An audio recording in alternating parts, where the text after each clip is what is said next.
변두리 역사. 수백 년 동안 영국 런던의 난방 연료는 석탄이었다. 석탄은 그 자체로 먼지가 많이 나는 지저분한 연료였을 뿐 아니라 연소되면서 크레오소트라는 것을 뿜었다. 크레오소트는 현대에도 목재 방부제나 살충제의 원료로 쓰일 만큼 독한 물질이다. 유럽의 전통 주택을 떠올리면 그 굴뚝을 빼놓을 수 없는데, 벽난로에 석탄을 태우면 이 굴뚝을 타고 안쪽 벽에 크레오소트가 엉겨붙었다. 그런데 크레오소트는 인화성 높은 화학물질로 조건만 주어지면 쉽게 불이 붙었다. 요즘도 나무나 석탄을 태우는 주택의 굴뚝에 불이 나게 하는 주요 원인이기도 하다. 1666년 9월 초대형 화재가 런던을 휩쓸면서 7만 명 이상의 보금자리를 파괴했는데, 이때 집에서 집으로 불이 이동할 때마다 굴뚝 속에 있던 크레오소트가 질 좋은 연료 역할을 했다. 이후 런던시 정부는 굴뚝을 더 좁게 만들고 자주 청소하도록 강제하는 법을 만들었다.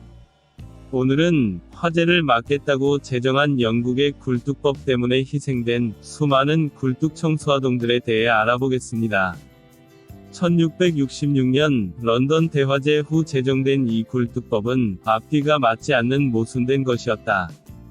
굴뚝을 좁히고 청소는 자주 하라고 하는데, 굴뚝이 좁아지면 청소가 어려웠다.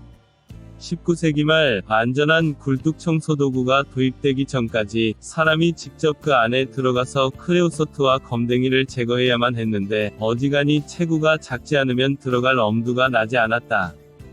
그래서 오직 어린애들만 이 좁아터진 굴뚝에 들어갈 수 있었다. 당시는 지금만큼 인권에 관심이 있는 시대가 아니었으므로 어린이를 도구로 활용하는 것이 당연하게 생각되었다. 그래서 굴뚝 청소업자들이 굶주리는 가난한 집들을 돌면서 식량만 축내는 애들 한두를 넘기는 게 어떻겠냐고 부모들을 꼬드겼다. 이들에게 주로 67살 아이들의 손이 넘겨졌을 때 부모들의 손에는 동전주머니가 쥐어졌다. 애들은 그렇게 몇 푼에 굴뚝 청소업자에게 팔렸다. 세상 어떤 인신매매도 팔려간 사람의 생명과 건강을 보장한다거나 돈을 쥐어준다거나 하지 않는다. 굴뚝 청소아동들의 미래도 마찬가지였다. 청소업자들이 이 아이들을 굶기지는 않았다. 일은 시켜야 하니 딱 죽지 않을 정도만 먹였다. 투자비를 회수하려면 우선 고정비용을 줄여야 했다.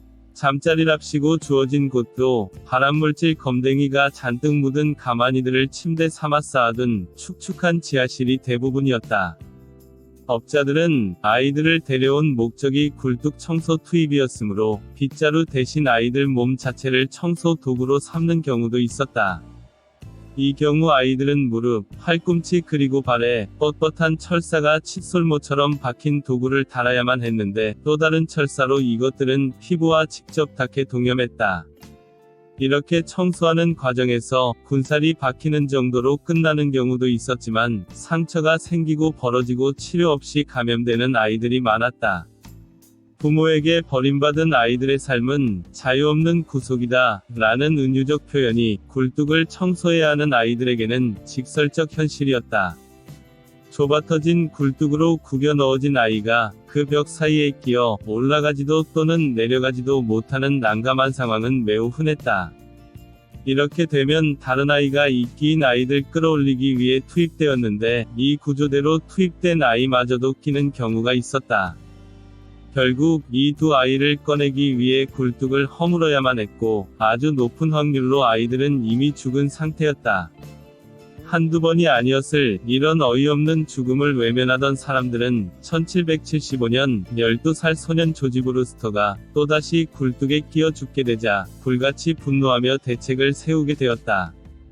소년을 소유한 굴뚝 청소업자 윌리엄 와이어는 조지를 굴뚝으로 밀어 넣어 죽인 혐의로 유죄를 선고받았지만, 이런 행위는 런던 전역의 모든 업자들이 하고 있는 작업 방식이었다. 이 때문에 시민들은 굴뚝 청소에 아동이 투입되는 것을 금지하는 법을 만들도록 요청했다. 몇 년이 지난 1788년 영국 의회가 굴뚝청소법을 제정했는데 이 법에 의하면 8세 이하의 모든 아동과 8살이 넘었다 하더라도 부모의 동의를 받지 않은 아동이 굴뚝청소를 배우는 모든 행위를 금지했다. 또한 부모의 동의를 받았다 하더라도 각 아동이 작업할 수 있는 조건과 생활할 수 있는 환경을 규정하고 매주 교회에 나가야 한다는 것도 명시했다. 이 법 덕택에 굴뚝청소 아동들의 사고와 죽음이 줄어들고 일요일이면 교회에 가는 조건으로 하루를 쉴 수 있었지만 굴뚝청소 때문에 발생한 건강 문제는 여전히 개선되지 않았다. 호흡기와누는 심하게 감염되고 망가져서 장애가 되었고 뼈가 충분히 완성되기 전 좁은 굴뚝 속에서 부자연스러운 자세로 오랜 시간 움직이다 보니 골격이 흐트러지거나 성장판이 파괴되어 키가 크지 않았다. 또한 어릴 적 굴뚝 청소부를 했던 남자 청소년들 사이에서 음낭암의 일종이 크게 증가하면서 이 병은 굴뚝 청소암으로 불리게 되었고 최초의 산업재해 질환으로 지정되었다. 비록 당장 운 좋게 살아남아 더 이상 굴뚝에 들어가지 않는다 하더라도 이들 결국 대부분은 각종 병질환 때문에 중년이 되기 전 사망했다. 그리고 마침내 영국의회는 1834년 공장에서 아동노동과 착취를 금지하는 법을 통과시켰다. 이때까지도 여전히 굴뚝에 들어가야 하는 아동들이 많았으므로 굴뚝청소법 또한 개정을 거쳐 청소부 아동의 활동 가능 나이를 조금씩 올렸으며 마침내 모든 굴뚝청소를 면허제로 바꾸고 청소부의 법정 연령을 준수하지 않는 업자들에게는 경찰의 단속을 거쳐 벌금을 부과했다.